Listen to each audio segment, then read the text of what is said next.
Добро пожаловать в Панаму, страну, которая дала соединить два океана и два материка. Место, где можно встретить восход солнца над Тихим океаном от заката над Карибским морем. И как Панама смогла превратиться из непроходимых джунглей в джунгли небоскребов. И как так вышло, что у крошечной Панамы больше кораблей, чем у США и Китая вместе взятых.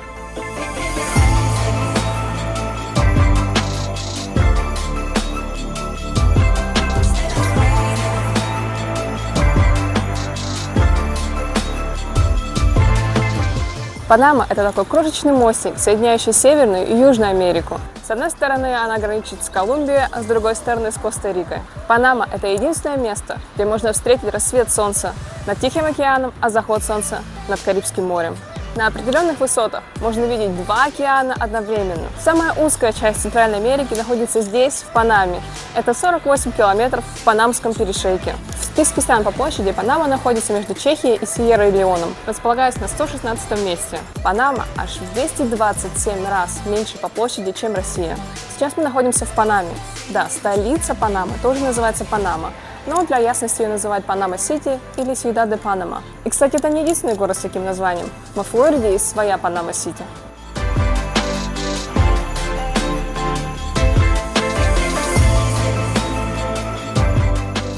В Панаме нет привычных для нас 4 сезонов года. Здесь их всего 2. Сухой и влажный сезон. Сухой сезон начинается в декабре и заканчивается в апреле. Дожди здесь идут практически каждый день. Но местное население уже адаптировалось к такому климату. Они просто планируют свой день с учетом того, что пойдет дождь, и всегда носят с собой зонтик. И в Панаме жарко круглый год. Каждый день здесь примерно 29-31 градус днем.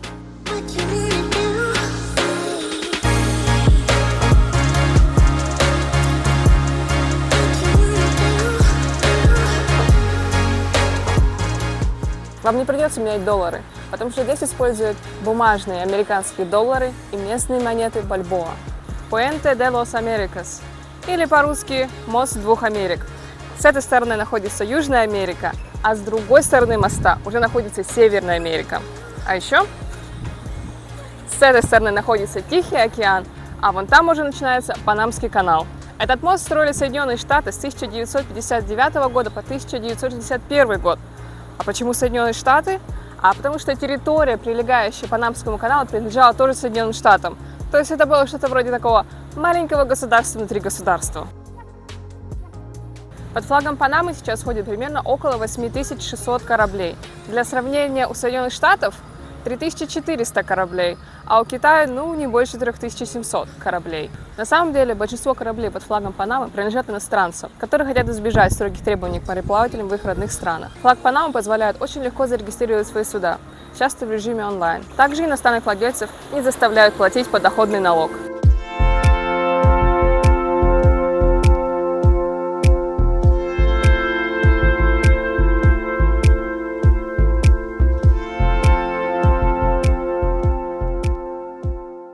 На самом деле шляпа Панама появилась в Эквадоре, но свою известность она приобрела во время строительства Панамского канала. Панама находилась в зависимости от Испании. На ее территории находился порт, с которого отправляли золото инков в Европу. В 1821 году Панама получила независимость от Испании, но на тот момент она входила в состав Колумбии. При этом Панама долго хотела получить независимость от Колумбии. В XIX веке и в начале XX века происходили многочисленные восстания панамцев, но Колумбия подавляла эти восстания. Независимость Панаме удалось получить в 1903 году, поэтому в Панаме День независимости отмечают дважды – независимость от Испании и независимость от Колумбии. А в 1914 завершилось строительство Панамского канала американцами, и зона около Панамского канала стала принадлежать тоже американцам. Нельзя сказать, что панамцам нравилось присутствие американцев на их территории. Американские военные несколько раз расстреливали демонстрации панамцев в Панаме. В 1977 году было подписано соглашение, согласно которому Панамский канал переходил Панаме 31 декабря 1999 года. В 1989 году Америка вторглась в Панаму, мотивировав это необходимостью защиты американских граждан и восстановления демократии в Панаме. Вторжение завершилось победой Соединенных Штатов и свержением тогдашнего главы Панамы Мануэля Норьеги.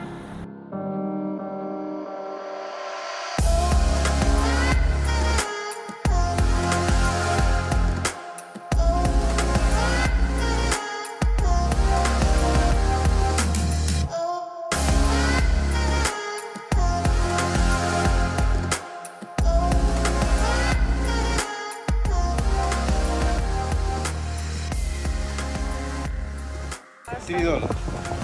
Piña, mango, maracuyá, fresa, uva. Пиня.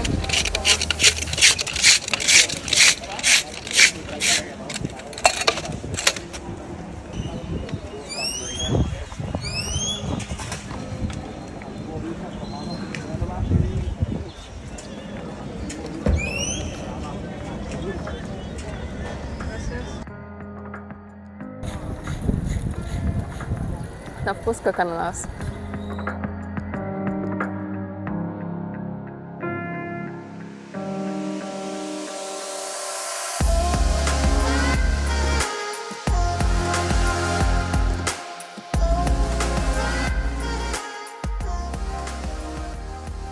В Панаме-Сити вы можете увидеть и небоскребы, и исторические районы. Это место называется Панама-Вьехо или Старая Панама. Здесь находятся архитектурные остатки первоначального города, основанного в 1519 году, а в 1671 году город был разграблен и разрушен английским мореплавателем и пиратом Генри Морганом. Здесь довольно просторная территория, на входе покупайте билет, для иностранца это стоит $10, и от входа в парк до музея, который находится на территории этого парка, вас довезет небольшая машина.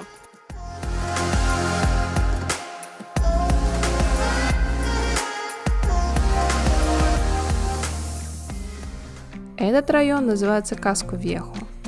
Он был построен после разрушения Панама-Вьехо и должен был стать городом-крепостью для защиты его поселенцев от будущих пиратских нападений. В 2003 году он был внесен в список всемирного наследия ЮНЕСКО. В Каско-Вьехо представлены разные архитектурные стили. Это смесь карибской, арт-деко, французской и колониальной архитектуры.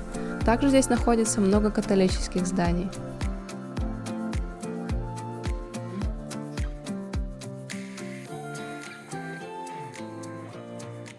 Панама-Сити – это город контрастов. Здесь вы найдете не только красивые современные небоскребы, остатки зданий 16 века или здания с колониальной архитектурой, но и районы, в которые туристам лучше не стоит заходить.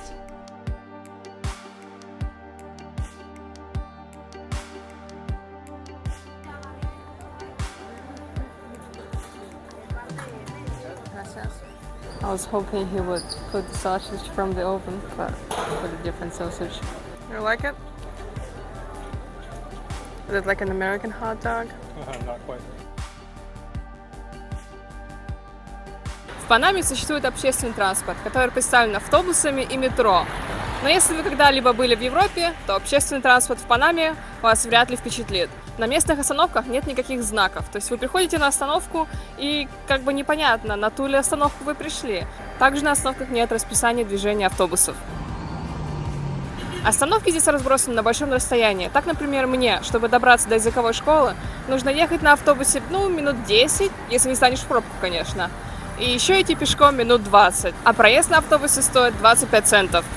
Но зато здесь относительно недорогой Uber. За поездку 10-15 минут вы заплатите примерно $4. Также в Панаме есть две линии метро, соединяющих юг и восток с центром города. Сеть метро состоит из 29 станций. Одна поездка стоит 35 центов. Но чтобы воспользоваться метро, сначала нужно купить карту метро.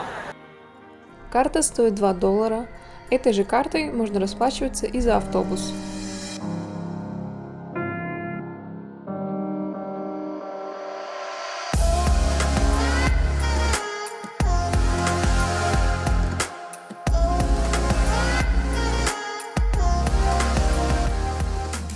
Панамское метро относительно молодое.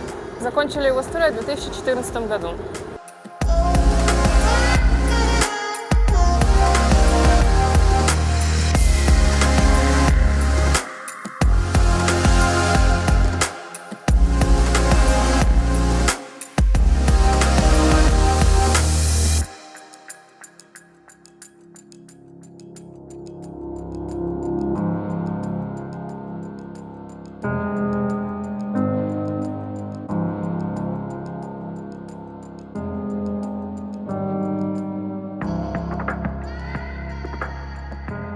No fires, no axes, no guns. Мы сейчас поднимаемся в горы.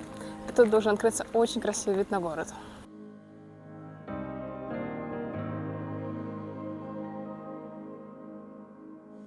Сегодня в городе жара, как всегда. Наверное, 32 градуса. А здесь наверху немножечко так поддувает ветер и ощущается намного приятнее, чем в городе.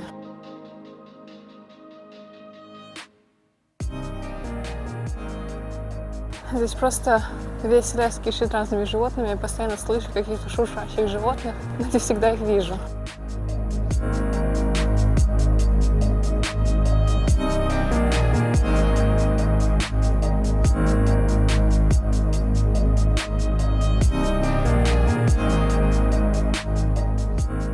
Хайкинг 30 градусов, конечно, дело изматывающее. How do you feel?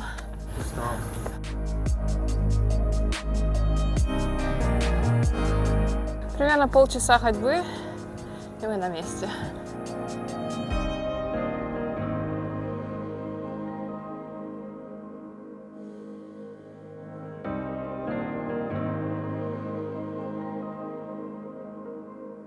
Здесь есть 3 точки, откуда можно посмотреть на город с разных сторон. С одной стороны видно Каску-Бьеха, с другой стороны видно небоскребы, а с третьей стороны можно увидеть Панамский канал.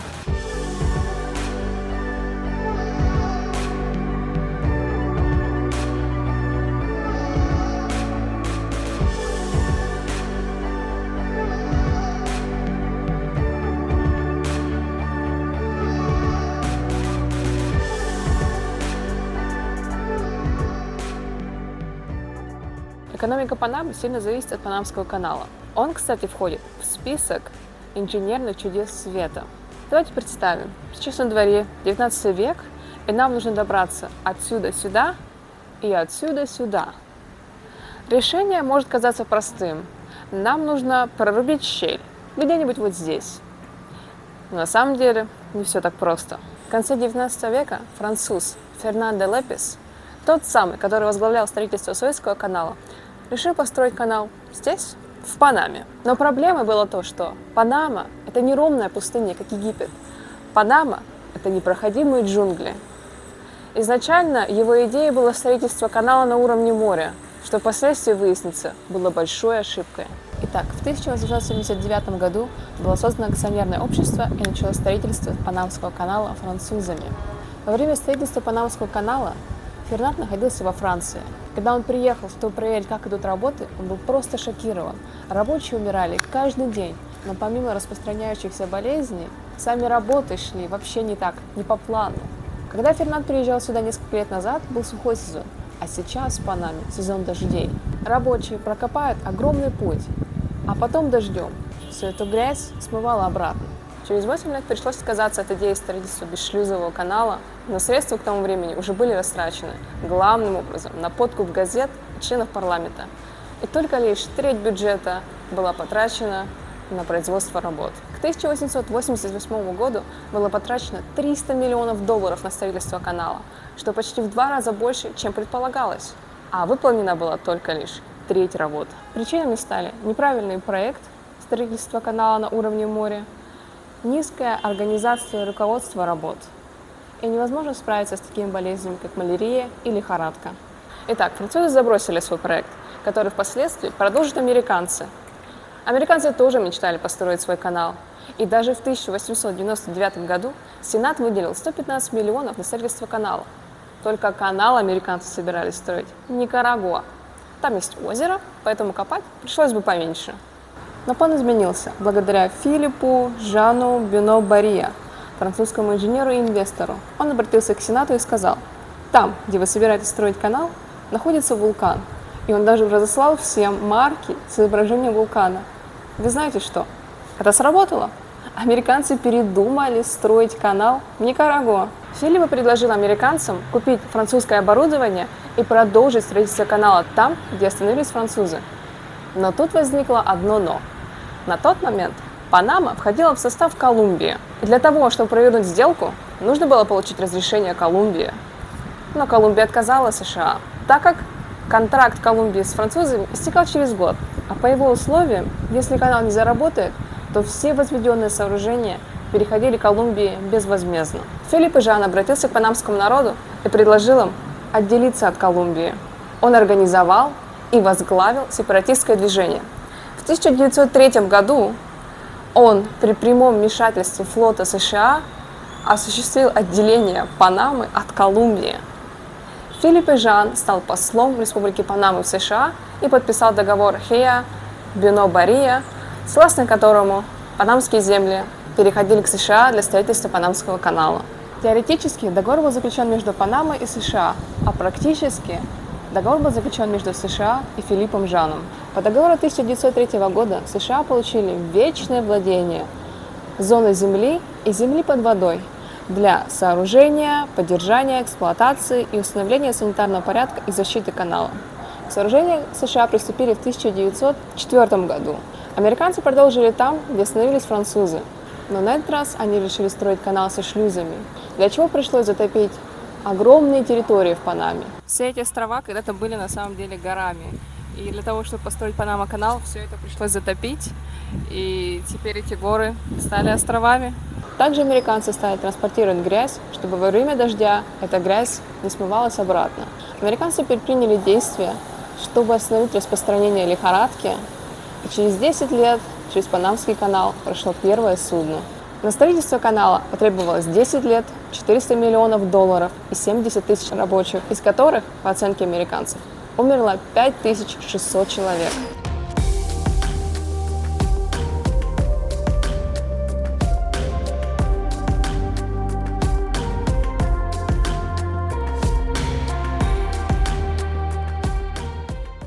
В Панаме-Сити канал можно увидеть своими глазами. Мы билеты не покупали заранее, поэтому пришлось немного постоять в очереди. Билет стоил $10 за взрослого человека и $5 за ребенка. По дороге от кассы до балкона с видом на канал мы прошли через небольшую экспозицию о истории Панамского канала, как он устроен и как он функционирует сейчас.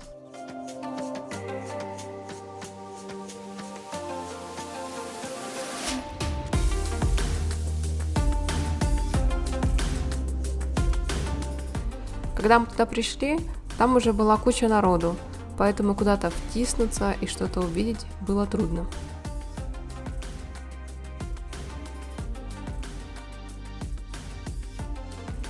Как же устроен Панамский канал? В Панамском канале 3 набора шлюзов. Судно прибывает со стороны Атлантического океана, за ним закрывается шлюз, поднимается уровень воды, и судно движется в следующий шлюз. Вода поступает в камеру и откачивается из нее по системе труб и клапанов. Шлюзы выглядят вот так.